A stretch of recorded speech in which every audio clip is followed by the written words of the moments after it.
तर नागपुरातल्या या राड्याबद्दल पुणेकरांना काय वाटतं याचा आढावा घेतला आमचे प्रतिनिधी मंदार गोंजारी यांनी। हे जबाबदारचं सरकार आहे सांगतो का एक गोष्टीला घेऊन तुम्ही पुण्यापासून नागपूरला नेतात काही जरूरत नाही। जो गोष्ट आहे तिथंच संपवायची, पुण्यातून दिल्लीपर्यंत न्यायची काय जरूरत नाही। तिथलचे लोकांनी आमदारांनी एकमेकात बैठक घेऊन तिथं शांतता पाळावा असं संपूर्ण करावा। हे गोष्ट तुम्ही बघा पुण्यातून दिल्लीपर्यंत गेली, हे गोष्ट नागपूरपर्यंत गेली, काही जरूरत आहे का? विकास कामं आणि बेरोजगारी आणि इतरही खूप मुद्दे आहेत त्याच्याकडे लक्ष द्यायला पाहिजे।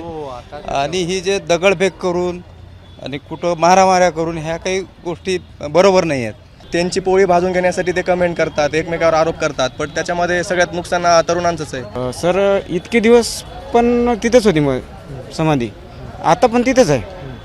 मला म्हणायचं आहे की हे जे लोक आहेत ते इतके दिवस कुठे होते, आता जे काढायचे हे करायचे ते करायचं हे राजकारणी लोकांचेच आहे।